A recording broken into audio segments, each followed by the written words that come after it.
안녕하세요. 10년 전 제게는 누가 봐도 예쁘다고 칭찬할 만큼의 미모가 뛰어난 와이프가 있었습니다. 그때 당시에 저와 아내는 30대 초반의 동갑 부부였었고 초등학교를 다니는 외동딸 아이 하나가 있었습니다. 저와 아내가 처음 만나게 된 건 남들처럼 특별할 건 없었습니다. 그 당시 아내는 제가 다니는 회사의 갑위치에 있는 더 좋은 회사에서 근무하던 직원이었고 회사 간의 업무 파트너 담당자들이었기에 매주 몇 번씩 마주치게 되었었죠. 그러다 그녀의 미모와 능력에 점차 빠져들게 되었습니다.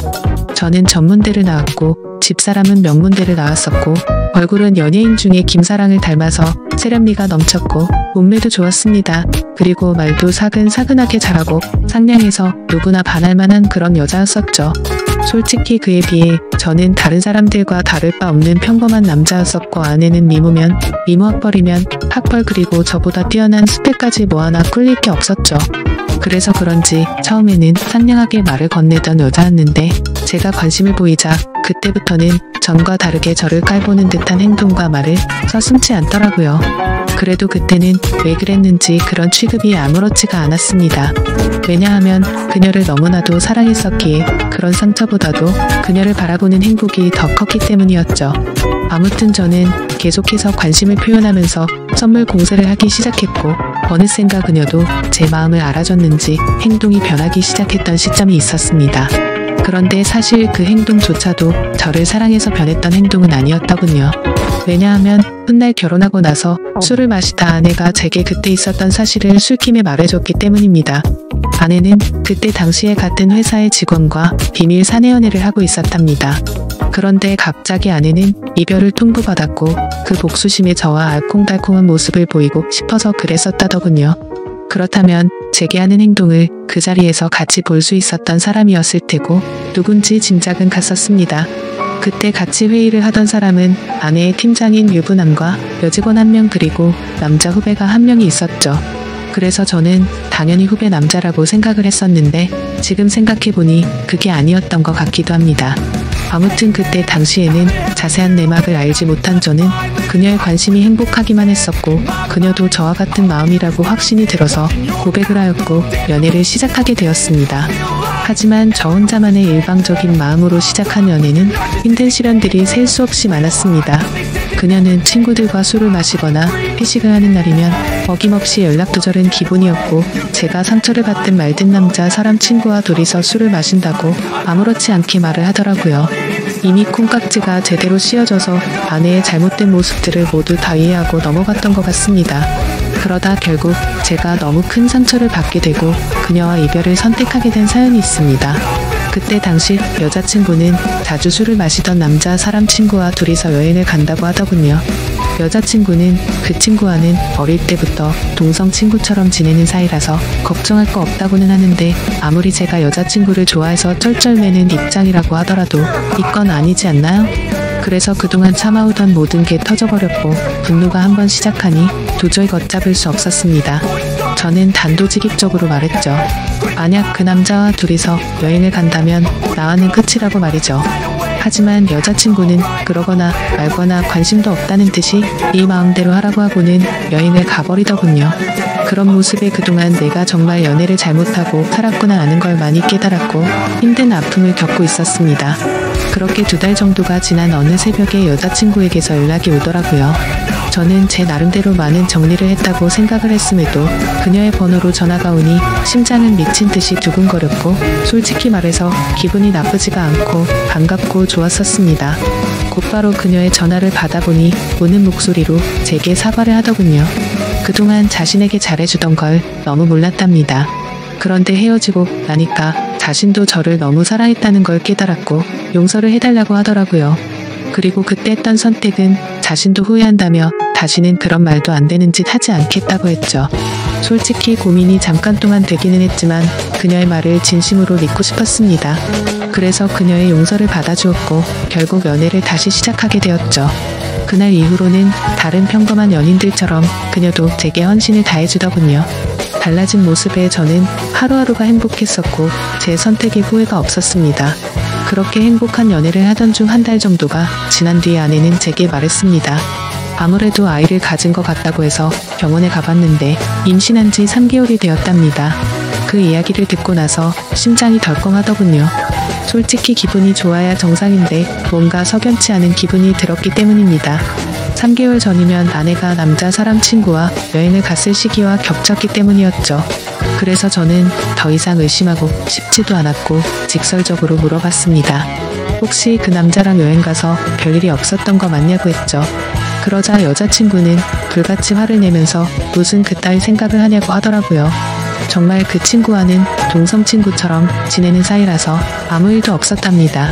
그리고 정 의심이 되면 나중에 아기 낳아서 유전자 검사를 해도 된다고 하면서 괜히 책임지기 싫으니까 핑계대는 거 아니냐면서 오히려 저를 몰라붙이더라고요.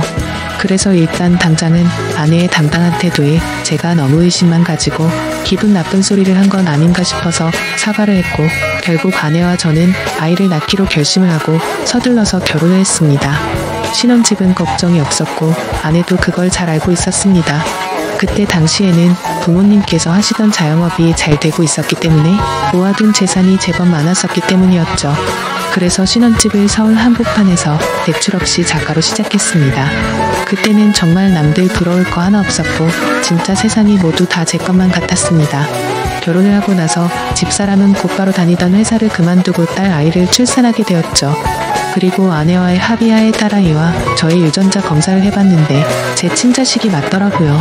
그래서 아내를 의심한 게 미안한 마음이 커서 그날 이후로 아내를 공주님처럼 모시면서 지내게 되었고 12년 동안 저희 부부는 남들 부럽지 않게 평범하고 행복하게 잘 지내고 살았습니다. 물론 그 생각은 지금 다시 생각해보면 저 혼자만의 착각이었던 것 같지만요.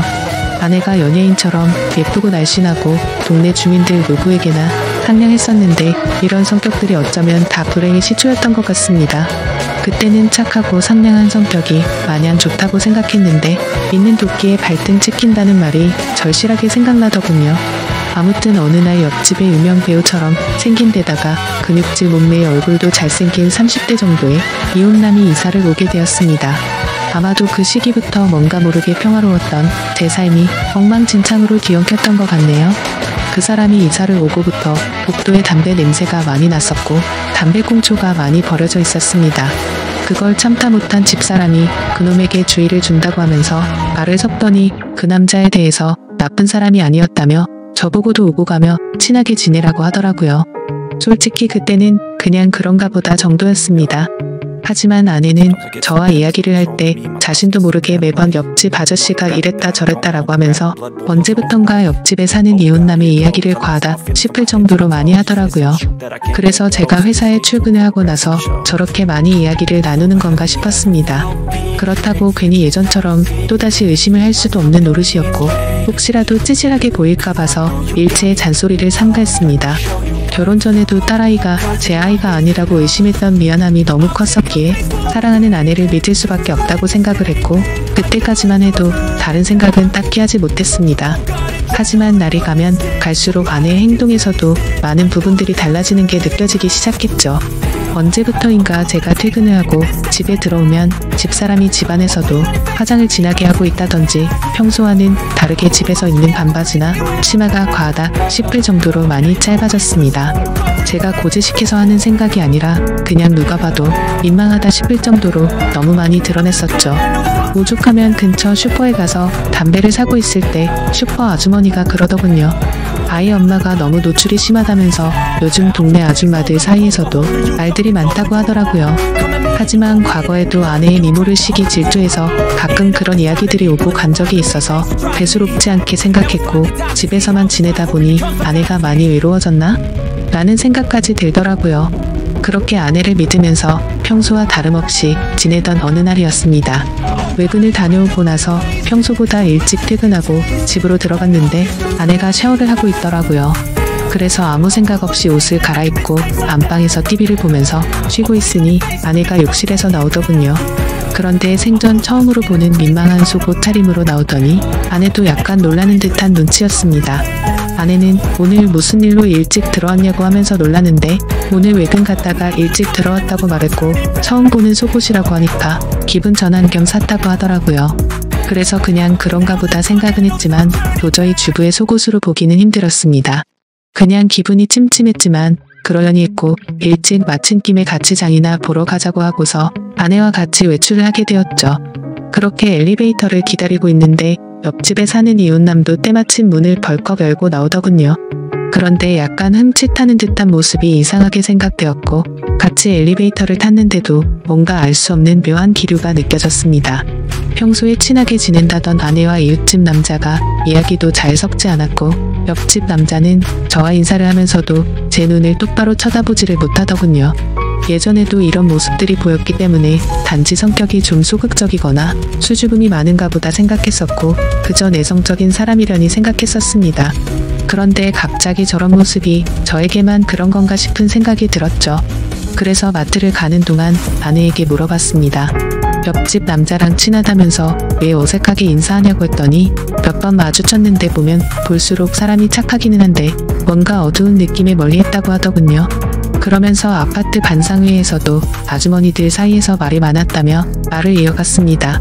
옆집 남자가 원래는 성격도 밝고 착한 사람이었는데 전 부인이 바람을 펴서 이혼을 하고 성격이 많이 변했답니다. 그래서 옆에서 지켜보면 매일같이 술만 마셔대고 담배도 엄청나게 많이 핀다고 하더라고요. 그 말을 듣고부터는 그날 이후로 옆집 남자에 대한 궁금증이 더 생겨나서 유심히 지켜보기 시작했습니다. 술과 담배를 많이 한다는 건 잘 알 것 같은데 그런 걸 제외하고는 특별한 문제들은 없어 보이더군요. 옆집 남자는 주말이면 어김없이 교회도 빠지지 않고 혼자서 잘 나가더군요. 단정히 성경책 들고 예배 가는 모습이 인상이 깊었고 그런 모습들이 어두워 보인다거나 다른 생각은 할 수가 없었죠. 그냥 누가 보더라도 겉보기에는 정말로 절대 문제가 있는 사람 같아 보이진 않았습니다.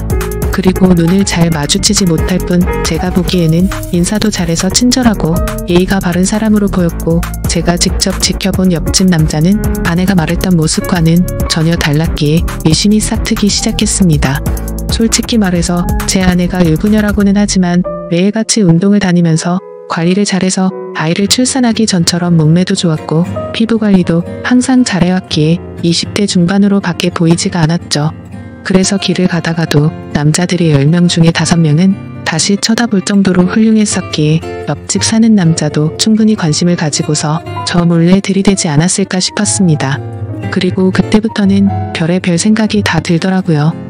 외근하고 일찍 들어간 날도 아내가 굳이 그 시간에 샤워를 하고 있었던 것도 수상했고 왜 그때 때마침 옆집 남자는 외출을 했으며 서로가 어색해했던 이유가 뭘까 이런 생각이 들었죠. 사실은 아내는 그 남자를 만나기 위해서 샤워를 했고 둘이서 만나려고 했는데 제가 있어서 둘 다 놀라서 그런 상황이 벌어진 게 아닌가 이런 생각이 들었습니다.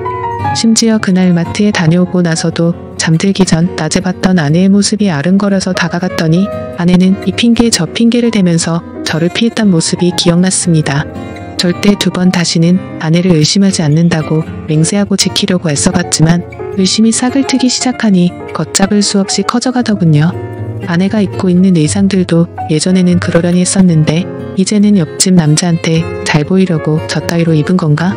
라는 생각이 들기 시작했고 회사에서 일을 하고 있을 때도 지금쯤 아내가 바람을 피우고 있는 건 아닌가라는 생각에 일도 제대로 손에 잡히지가 않았습니다. 하지만 뭔가 의심이 되긴 했지만 예전처럼 아무런 증거도 없이 따질 수도 없었고 솔직히 말해서 이 모든 일들이 제 추측일 뿐 결정적인 사건이 없었기에 제가 착각을 하는 거라고 외안을 삼았습니다. 심지어 일이 걷잡을 수 없이 터져버리고 나면 지금의 이 행복한 가정이 깨지지 않을까 걱정도 되더라고요. 오죽하면 만약 아내가 바람을 피운 게 맞다고 하더라도 살다 보면 집사람도 사람이니까 잠시 한눈을 팔 수도 있고 봄바람에 그러려니 하고 빨리 제자리로 돌아오기만을 바랄 정도였죠. 하지만 아무리 제 자신에게 주문을 걸듯이 편하게 생각하려고 해도 자꾸 이상한 기분은 지워지는 게 아니라 점점 더 커져갔고 더러운 기분은 머릿속을 떠나지를 않았습니다. 그래서 결국 오랜만에 만난 친구들과의 술자리에서도 제 표정이 어두워 있으니 친구들은 집요하게 제게 무슨 일인지 물어보게 되었고 너무 답답한 나머지 어쩔 수 없이 제 고민을 털어놓게 됐습니다. 그랬더니 친구들은 한참 동안 고민을 하더니 한 친구가 솔깃한 방법을 제안해 주었습니다. 집안 천장에 작은 소형 카메라를 설치하는 게 어떻겠냐고 권하더군요. 이렇게 백날 첫날 고민하고 또 고민해봤자 의심은 더 커질 거라며 차라리 제 생각이 맞든 아니든 하루라도 빨리 하는 게 저와 딸아이를 위한 거라고 하더라고요. 그 말을 듣고 보니 저도 같은 생각이었습니다. 예전에 딸아이의 친자 검사를 할 때도 의심을 하던 시기가 너무 힘들었었고 막상 검사를 할 때는 덤덤했었고 제 친자식이라는 결과가 나오니 더 행복해졌던 전례가 있었기 때문이었죠. 아내를 또다시 의심해서 미안하지만 만약 아니라면 평생 동안 헌신하겠다는 생각으로 아내가 운동을 나가고 집이 비어있는 시간에 작은 소형 카메라를 설치하게 되었습니다. 지금부터 세상에 이런 일이 또 있을까 싶은 반전 드라마가 시작됩니다. 저는 저보다 덩치도 좋고 근육질의 탄탄한 몸을 지닌 옆집 남자를 가만두지 않으려고 혼자서 온갖 상상을 했고 혹시라도 벌어질 위기의 상황에 대처할 모든 만반의 준비를 하고 마음을 가다듬었습니다. 혹시라도 제가 예상했던 대로 아내와의 불륜이 확인되면 그냥 주먹 다툼을 하고서 징역이라도 가겠다고 각오까지 했을 정도였죠. 그렇게 저는 떨리는 마음을 진정시키면서 며칠 동안 매일 녹화된 비디오를 틀어보았습니다. 태어나서 처음으로 겪은 감정이었는데 정말 세상 지옥이 따로 없더군요. 저희 집으로 어떤 허무대 멀쩡한 남자가 우리 집에 들어오더군요. 그때부터는 설마 했던 마음이 확신으로 바뀌었고 손이 정신없이 떨렸습니다. 아무튼 집사람과 그 남자와 너무나도 자연스러워 보이더군요. 결국 최악의 상황들이 벌어졌고 제 믿음에 대한 대가는 배신으로 돌아오고 말았던 거죠. 그동안 왜 집사람이 그동안 그런 행동들과 지나친 의상들을 입었는지 그제서야 모든 이유를 알 것 같았습니다. 그러다가 남자가 카메라 쪽으로 뒤돌아서게 되면서 그 정체를 알게 되었죠. 저는 당연히 옆집 남자겠거니 생각하면서 얼굴을 유심히 들여다보고 있는데 깜짝 놀라서 소리를 지를 뻔했습니다. 제가 예상하던 옆집 남자가 아니라 아랫집에 사는 제 딸아이의 친구 아빠더군요. 그 남자의 딸과 제 딸아이가 같은 학교를 다니는 친구라서 부모들끼리도 잘 알고 친한 사이였습니다. 그래서 그런지 이런 말도 안 되는 짓거리를 하고 있었다라는 게 너무 현실감도 없었고 이해도 되지 않더라고요. 아랫집 남자는 나이가 많고 얼굴도 못생겼을 뿐더러 고지식한 선비마냥 점잖은 사람이었기에 정말 상상조차 못했었습니다. 그때부터는 도저히 제정신으로 버틸 수가 없겠더군요. 그 아랫집 남자는 외적으로나 다른 건 볼품이 없더라도 학력도 좋고 직장도 좋은 소위 엘리트라는 사람이었습니다. 그때 문득 그런 기억이 떠오르더군요. 언제 한번 그 집 부부랑 같이 식사를 하던 자리였는데 왠지 모르게 집사람이 평소와 다르게 잘 웃고 기분 좋게 보내더니 집에 돌아와서는 자기가 아래집 남자랑 코드가 잘 맞는다며 그런 헛소리를 주절거리더군요. 솔직히 제가 아랫집 남자를 무시했어서 그랬던 건지 그 말이 전혀 기분이 나쁘지 않았고 그냥 그런가 보다 하고 흘렸던 거죠.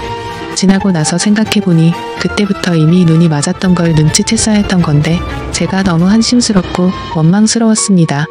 저는 너무 열이받아서 지금까지 벌어진 모든 사실을 인터넷에 올려서 이것들을 온 천하에 알리고 싶었고 두 번 다시는 세상에 차마 얼굴도 못 들고 살게 만들고 싶었는데 차마 딸아이 때문에 도저히 그렇게는 못하겠더군요. 그러면 차라리 평생 죄책감을 갖고 살아갈 수 있게 내가 잘못되는 게 그게 최고의 복수겠거니 생각하고 옥상을 2번이나 올라갔다 내려왔다를 반복했지만 도저히 겁이 나고 용기가 나지 않아서 집으로 돌아왔습니다. 세상에서 가장 큰 분노가 생겼는데도 불구하고 어떤 복수를 하는 것조차 쉽지 않다라는 걸 처음으로 깨달았던 것 같네요. 결국에 어떻게 할지 한참 동안 고민을 하다가 집사람의 부모님에게 이 모든 사실을 알려야겠다고 생각을 했습니다. 곧바로 근처에 살고 있는 저희 누나에게 연락을 해서 저녁에 딸아이 좀 데려가서 맡아달라고 부탁을 했고 그날 저녁 장인어른과 장모님을 저희 집으로 모셔왔습니다. 갑작스러운 상황에 무슨 일인지 물어보셨지만 제 어두운 표정과 침묵의 낌새를 느끼셨는지 조용히 저를 따라와 주시더군요. 그리고서는 집에 도착해서 지금까지 벌어진 일에 대해서 말씀드릴 게 있다고 했고 빠짐없이 전부 설명을 해줬습니다. 만약 두 분께서 원하신다면 증거 영상도 있으니 원하시면 보여드린다고 말씀을 드렸죠. 그러자 두 분은 서로 대화를 나누셨고 보고 싶다고 하시더라고요. 그래서 저는 아무 말 없이 녹화된 영상을 틀어드렸습니다. 장인어른과 장모님은 결혼 전부터 연애 시절에도 저를 굉장히 싫어했었고 엄청난 무시를 하던 분들입니다. 물론 당신네들 딸이 좋은 대학교 나와서 좋은 회사를 다니고 있는데 제가 성에 찰 수는 없었겠죠. 하지만 차마 입에 올릴 수 없는 말까지 서슴지 않게 하면서 무시하던 장인과 장모였는데 표정이 정말 가관이더라고요. 영상을 보시던 장모님은 울음을 터뜨려 버렸고 장인어른은 아무 말 없이 줄담배만 피우더군요. 그렇게 이야기를 마치고 난 뒤에 장인 장모는 집으로 가셨고 몇 시간 뒤 집사람이 정신 나간 사람처럼 문을 열고 들어와서는 문이 부서질 듯이 문을 닫고서는 들어오더군요. 아내는 지금 제정신이냐고 적반하장으로 나왔습니다. 네가 뭔데 나에게 있던 일을 자기 부모에게 말도 없이 말했냐며 욕을 하기 시작하더라고요.